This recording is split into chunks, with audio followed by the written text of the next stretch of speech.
Hey guys, John back again. We're going to talk about the Ames 1849 Rifleman's knife. This video is going to cover my small collection of reproductions. I originally had done this video in one big video. I'm going to break it up into a couple of different videos. This one's going to deal with the knife, the reproductions themselves. The next one is going to be a shorter one on the markings on an original knife. The last one's going to cover the history. I tried to roll this all into one, and I got it wrapped up, and it was like 49 minutes. I just thought that was a bit long, and I had forgotten a little bit of information that I wanted to add. But anyway, this video is going to cover the couple of knives that I have, their strong points and their weak points as working tools for the price point, as well as the accuracy of the reproduction. And we'll talk about why that could be a good or bad thing. But I also want you to bear in mind and point out that I do not own an original Ames knife. I have only reproductions. I'm basing my knowledge on research from various documents, various books that I've read over the years, as well as closely examining good photographs of original knives, of knives that have been inspected by people who are knowledgeable, like Norm Flaterman, and confirmed to be original knives. However, within those original knives, there's a little bit of variation. We'll talk about that when we talk about the markings. And there's going to be 175 years of wear.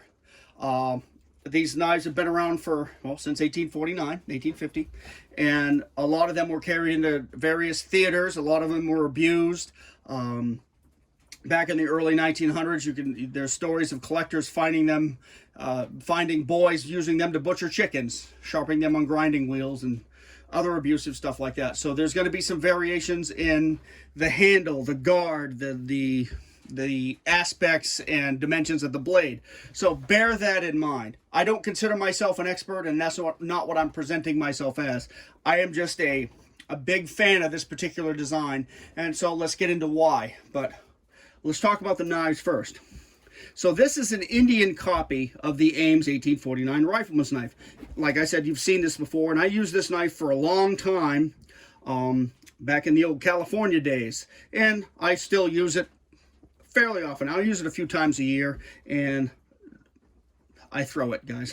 I throw this knife fairly often. Several times a year, I'll just whip this out and start chucking it into the block that's on the door of my shop, just for fun, because it throws really well. So let's talk about the good things about this knife. The good things about this knife are, for the price point, which at the time was about 50 bucks.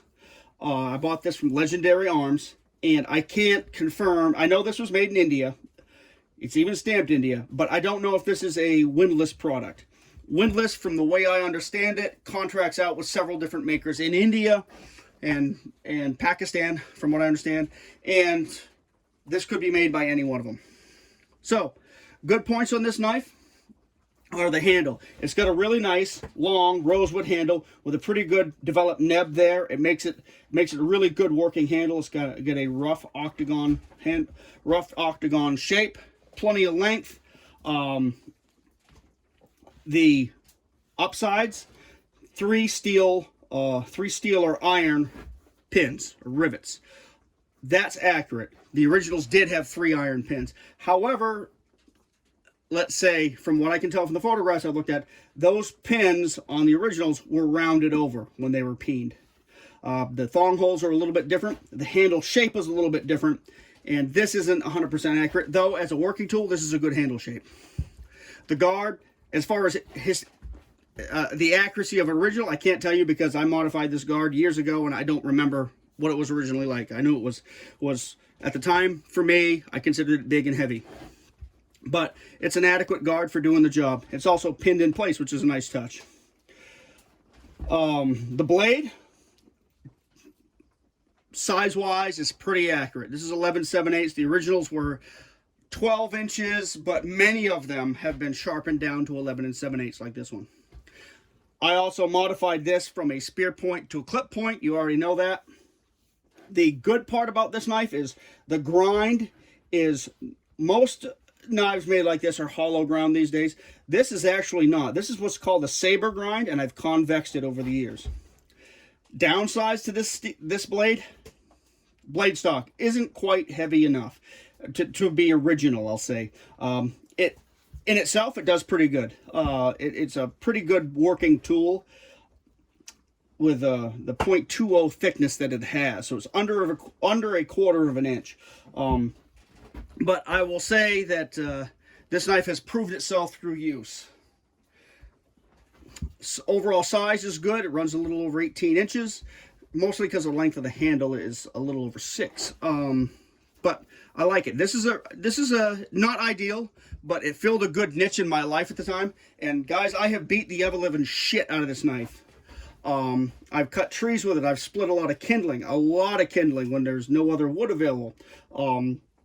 Cut and whittled and carried it. You name it, this knife has done it, and it's proven itself. Proven itself to the point where any doubts I have about the tang are kind of quelled. And that's something that this is a question on this knife.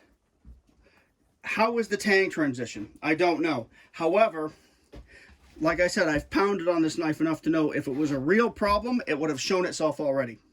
However, at some point I'll throw it and this knife will snap in half, and I'll know for sure. I'll take the rest of the handle apart and really examine it. And if that happens, I'll throw a video up on it.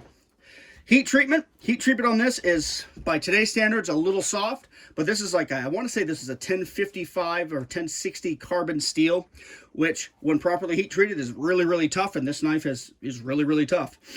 The edge holding isn't great, which used to bother me. It doesn't really bother me as much now because it's really easy to sharpen and gets really sharp. So, that may be I don't really see that as a downside. Some people might see it as a downside. The bad parts on this knife, the thickness. But let's revisit that tang, and I'm going to show you a little bit of a trick. When you have a knife like this, you don't know where the tang is. You can't really see it. If you didn't make the knife yourself, or you don't have an x-ray or talk to the maker, you don't know really what's going on with it. So get yourself a really strong rare earth magnet. Where this knife has steel or iron pins, it's of course going to stick to it because it's a ferrous alloy. Come along the side and use your magnet and a little sensitivity in your fingers to kind of determine where that tang is. I already know where this tang ends because I've done this many times with this knife. This tang ends right past this third rivet, which is not bad. As far as width, it's wide enough in here so this magnet will attract it, which means it's probably, let's say, the width of this flat on the handle, say ½ inch wide. I don't know what the tang transition is. I expect it's got pretty abrupt shoulders. However, the steel selection and the heat treatment kind of make up for that. So this is, remember, if you watch my tang videos, I talked about the close but no cigar tang. That's kind of what this is. And you can get one that's a fairly decent performing knife. And not every knife has to be able to chop through a tank, guys. But I like my knives built. When I build them, I like to build them so they'll survive. But then I'm going to do another video on people doing stupid things with knives. But anyway, let's set the knife aside, because the other really cool thing about this knife is the sheath. This sheath is awesome. And these days, people will dismiss a quote-unquote old-fashioned sheath like this because it's not modern and tactical. But guys, this is a really excellent sheath, and I'm going to do a video on sheaths this year as well because, well, let me show you what's good about it. You've got good quality leather. It's got some good body to it. It's not flimsy and cheap like other leather that you're going to run into. Brass throat, brass chape, brass frog stud. This is not a frog. Many people have seen in videos and even in books by people who should know better. This is not a frog. This is a frog stud. This integrates with the frog. The staples are, I would have said just a month or so ago, are not accurate to the Ames knife. However, I've seen what the people that put the knife out, who are in the know, say are accurate samples of the sheath with staples. Some sheaths have have pins or small rivets, but we can get into that later. But overall, this sheath is fairly accurate to the original, and this sheath is really practical. I've carried this knife a long way in this particular sheath. I ended up making a couple other sheaths, different carry positions and things, because I thought I needed them. I always went back to this one. The advantage of this sheath is you can put this on a frog and hang it from your belt. You can slide it out of the frog and put it between your belt and your pants. And for that, I made this years ago out of some old belly leather. You slide this up over the body of the sheath, and then secure it to the frog stud. That keeps it on your belt. It lets it walk around a little bit, gives you a little bit of flexibility. You can angle the sheath as you move around and get in and out of vehicles and things, but it keeps it pretty secure on your belt. You can also take this sheath, slide it down your pants, and this will catch on the top of your pants or your belt and allow you to conceal this knife. Yes, you can conceal a 12-inch knife. It's the advantage of not having a really heavy blade is it conceals a little bit better. Doesn't stand out as much. But overall, this is a really good copy, especially for the money. Like I said, it run about 50 bucks. And this kind of, at the time, quenched my thirst for an Ames knife, because Ames knives are expensive, and they always have been. So let's set this aside and go on to the next one. So the next one is going to be part of the reason I'm doing this review. I picked this up pretty recently, and this is the cold steel version of the Ames Rifleman's knife. So let's point out the good things about this, and there's a lot good on this knife. The handle, very comfortable, not quite as long as the other one, but it's got a good neb, good thong hole, brass pins, and we'll get into why that is. The handle itself, comfortable, useful, well shaped. The guard, pretty nice. Maybe a little wide, not the original contour of the original Ames knife, and that's for a reason as well. The blade, just about full thickness, not just a hair under 1/4 inch. It's about 2.3, 2.4, but it gives good weight to the steel. The grind, though this is a sharpened sample, it's sharpened in name only. The edge is pretty thick, and it's a nice saber grind. And the saber grind is something that maybe gets dismissed these days, because most of the time when you see, especially on inexpensive knives, you see a saber hollow grind, which is, well, I've mentioned this in other videos, which is probably the worst thing to put on a knife like this. You're taking a thin piece of steel and making it thinner along the edge, putting mass behind it, and then expecting it to hold up when chopping and cutting and stuff like that. Sure, you can cut meat with it. It makes a great butcher knife and things, but as far as a knife for cutting any kind of hardwood or doing even light chopping, it's going to fail. This is actually pretty thick along the edge, which makes it, which is one of the reasons why I think this is a really good knife for a project for Bowie knife, because you can make a really excellent convex saber grind. Let me introduce you to this. This is a Schrade Model 165. I think they called this the Mountain Lion. This is a fairly old knife, back from the days when Schrade employed men who knew how to grind knives to do work. This is not a hollow grind knife. This is not a hollow ground knife. This is a saber grind. And guys, this is one of the sharpest and best cutting knives that I own. And I own a couple of custom knives that I didn't make that are reputed to be very good cutters. This is an excellent edge. If you took this knife and put this kind of convex edge on it, this thing would be a beast. I mean, it's kind of a beast as it is, but with that kind of edge on this, this would be the go-to for just about any inexpensive Bowie knife work, in my opinion. So, what's good about the other good things about this knife, the clip point's pretty decent. It's not exactly accurate, however, it leaves a lot of mass in the tip. And the tip here is pretty thick, it's beefy. We can get into that in a minute. Something you'll also notice, there are no stampings on this knife. But let's talk about that and why the sheath is what it is. Just a minute. This has brass pins. Why? Because the original had iron pins. This is a different profile of handle than the originals. The guard is of a different profile and it lacks all stampings. Why? From what I understand, this was a a copy, or let's say inspired by an original Ames knife in Lynn Thompson's collection, and he wanted to make a copy of it that wasn't going to be easily faked and misrepresented as an original. And that's very common with the Ames knife, because there were 1,000 of these manufactured and they become very valuable. A Ames knife in good condition with a good original sheath is going to bring $10,000 anyway. And there are those that have gone to 15, and I would expect they'd top 17 with the value of the dollar collapsing like it is. And if you're a collector, they're a high priority, because this is the first U.S. military contract knives. There was only 1,000 of them made, and they never made any more. But anyway, we can get into that. We're going to get into that in a later video.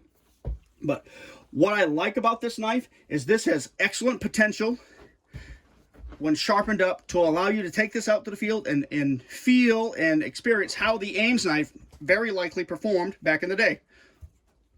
And it's a great project knife for making another Bowie knife out of. You can do like I did and make a clip point that you can do back cuts and all that with. However, you don't necessarily have to. You can leave this as is, and it's a really useful spear point. Keeps a lot of mass out front, gives you a lot of chopping and carving ability.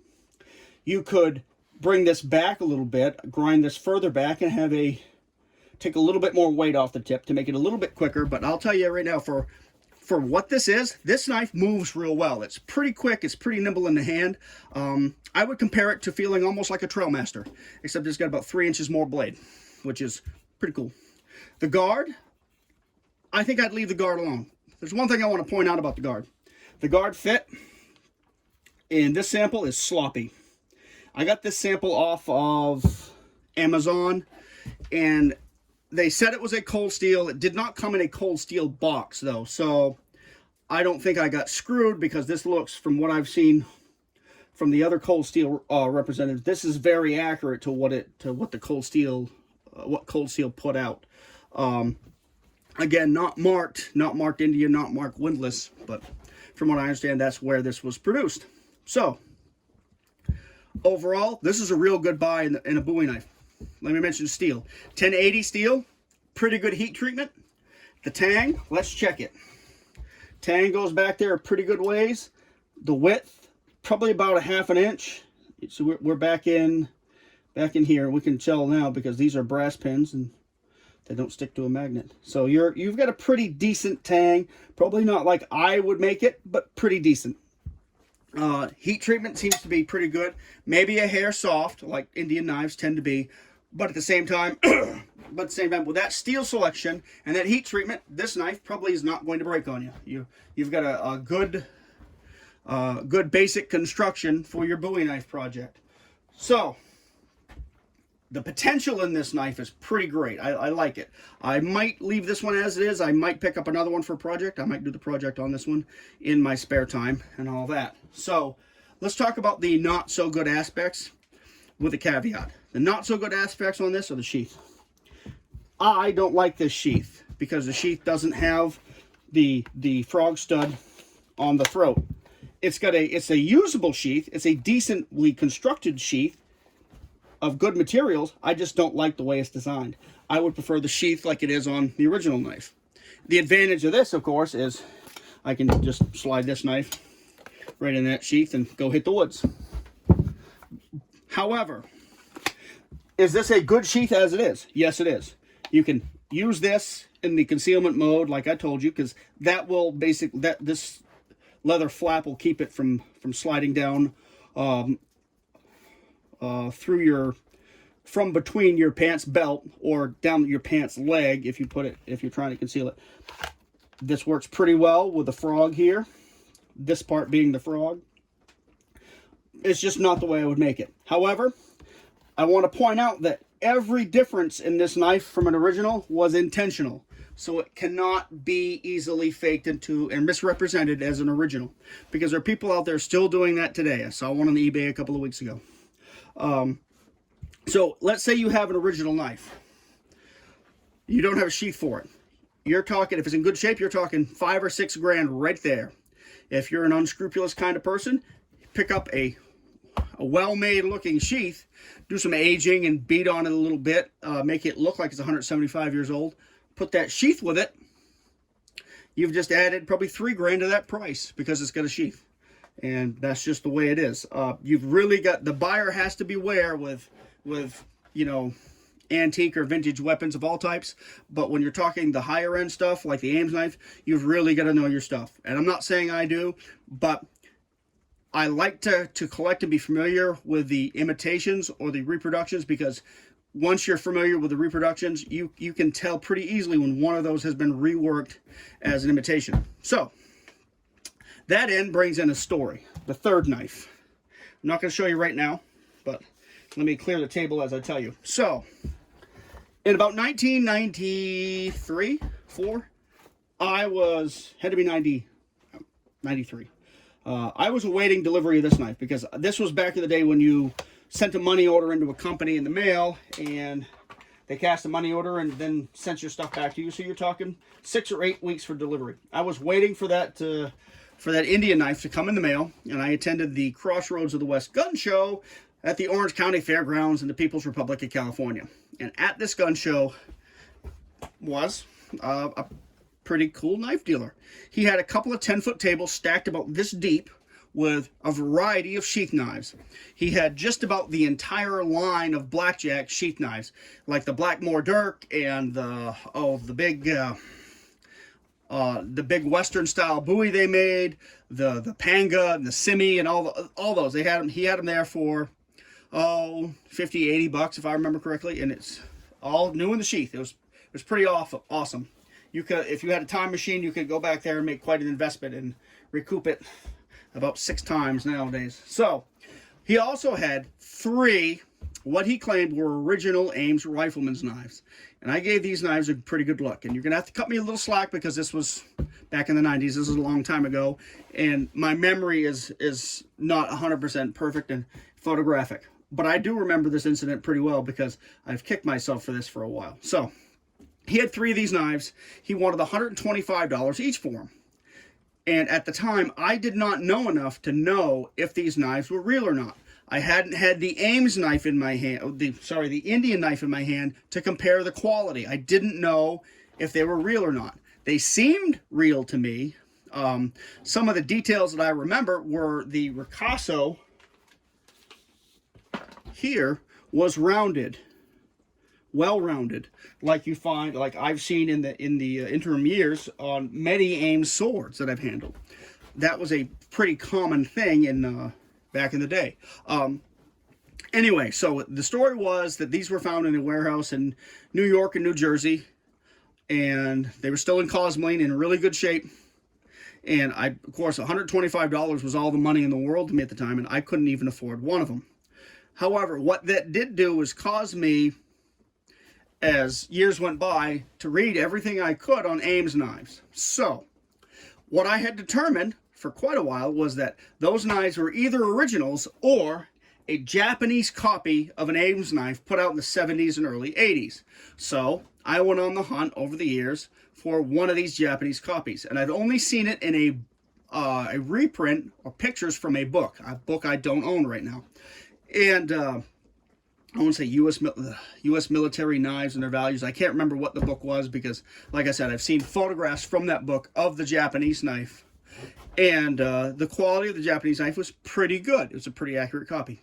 However, in perusing eBay a couple of months ago, I happened to find the Japanese copy of the Ames knife. And let's take a look at this. This is a fairly accurate copy of the Ames knife.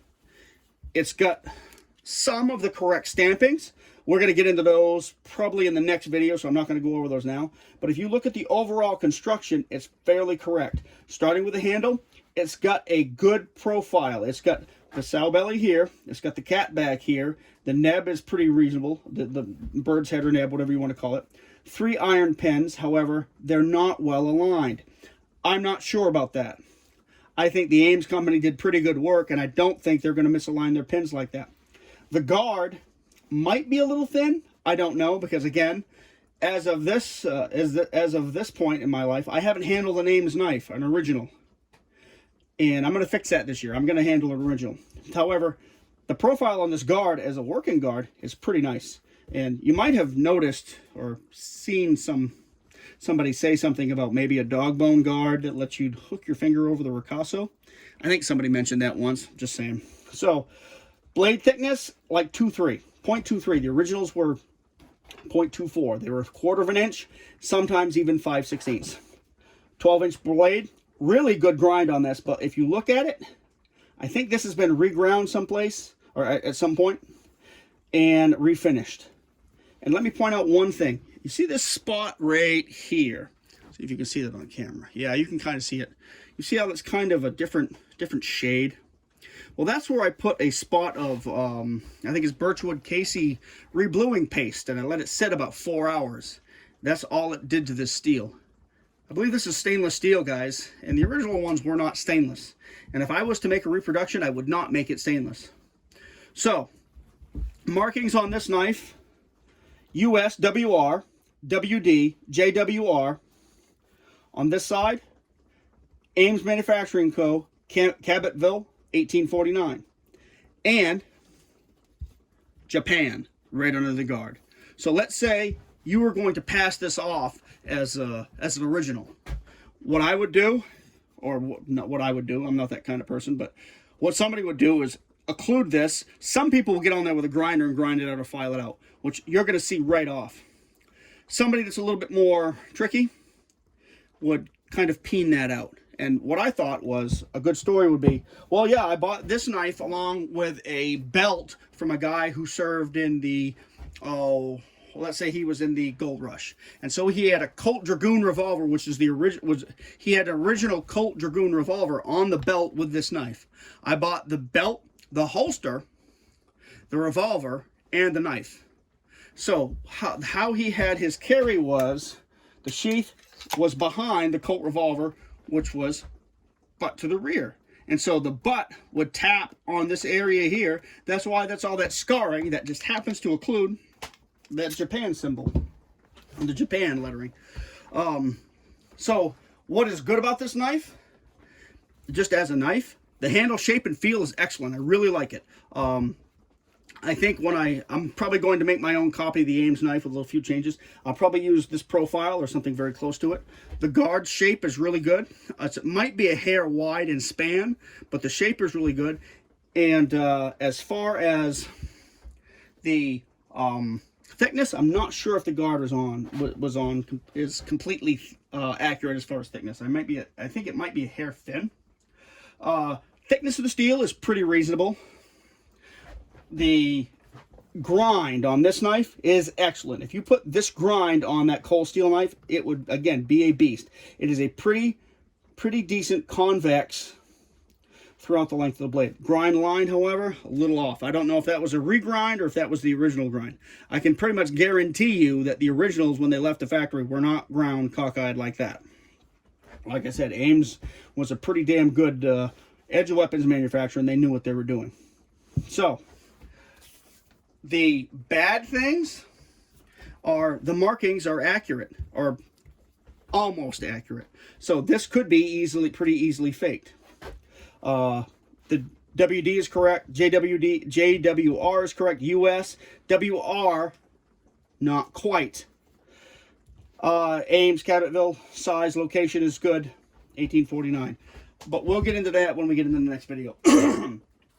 Stainless steel. And the sheath. The sheath is overall is pretty accurate, and this had some stains on it. I cleaned them up with flits because I knew this wasn't real. Leather quality, lousy. The throat and shape, pretty good quality. Pretty much original profile as well. It's got rivets and not staples, which is accurate. I don't know, or I haven't seen anything on the spacing and size of these rivets. I've seen ones that look similar in original pictures, or pictures of originals. I've also seen staples. I've also seen smaller headed rivets that are a little bit closer together. Overall, pretty accurate. I don't know if this aspect is correct or not. I believe it is, but I'm not sure. What I don't like about this is this. Oh, that scritching from that brass on the blade. ick. I realize that that's so the sheath cannot be as easily crushed at the mouth, so you can't resheath it, but there's reasons for it, but not my cup of tea. Don't like it. So that is the 3 current reproductions that I own. And I've told you what I think about them and why. The idea behind the cold steel one was to allow people to experience the Ames Rifleman's knife without creating a problem child for collectors and fodder for people who are unscrupulous and want to put fakes out on the market. So when I got this knife, it was apparent that what I handled in California years ago was not this knife. It was apparent that either it was an original or something else. And in the intervening years, when I was searching for this knife, I've learned that in about 1902 or 1909, and this is a rumor I heard from someone, and I think I read a small blurb about this someplace, and honestly I can't cite you a source because I can't remember where it was. Bannerman Surplus, which is a big surplus, a military surplus place. That if you're familiar with antique weapons, you've heard of it before. I want to say in about 1890, they allegedly acquired the rest of the stock of Rifleman's knives, as well as the old tooling and some parts from Ames. Can't verify this, but that's what the story is. And allegedly in 1902 to 1909, there were some very high quality fake Ames knives put out there with original blades and guards, possibly handles. So I thought that, so if it's not the Japanese knife and it's not an original, it's maybe one of these. However, in just the last couple months, I've been perusing different internet forums because it'd been a little while since I'd done anything outside of reading on the Ames knife. And I probably entered it a little bit. And on a forum for Civil War reenactors, somebody mentioned that in about 1965, the 100-year anniversary of the end of the Civil War, that there were a quantity, don't know how many, of good quality reproduction Ames knives hitting the market.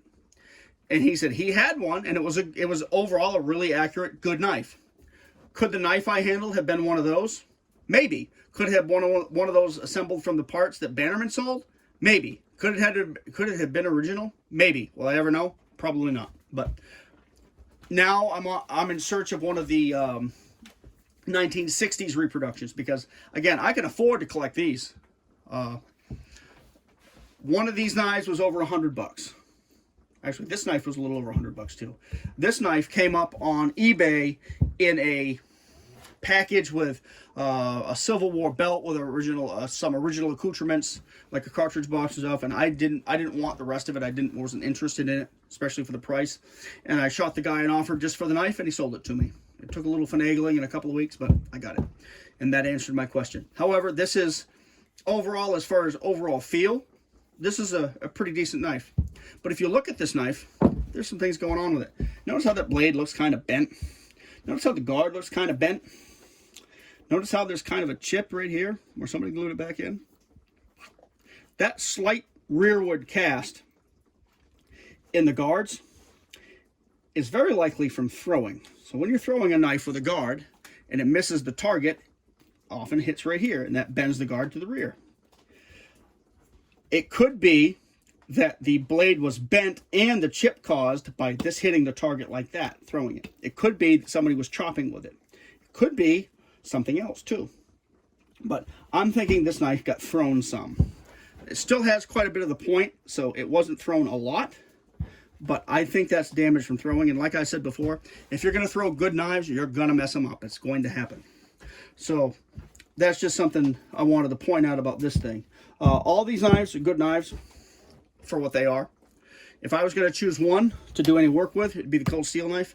I got this for a little over $100. If I can find one, for about the same price, I'll take it and maybe do a project out of it. But if you're looking for a knife to make a good field knife out of, this is where I'd go. The Ames knife has proven itself to me, but I like the additional thickness here, and I like the way this handle is made a little bit better, though I like that handle too because, well, I'm used to it. Part of the handle profile here is deliberate. It is not like an original, so it can't be as easily faked. Like I said with the pins and the lack of stampings and all that. This is enough different from an Ames knife where it's not easily going to be passed off without a significant amount of work as an original. However, it's close enough to the original where you can go out and do it and work it and really know what the original was like to use in the field. And I like the Ames knife. We'll get into this when we get into history. You'll learn that some people really didn't like this knife and some people really did. Kind of like everything else in life. But anyway, that's the review of the Ames knives. And we're going to get into the history and some of the markings real quick in the next couple of videos. All right, guys. I will catch you later. Thanks for tuning in. Take care.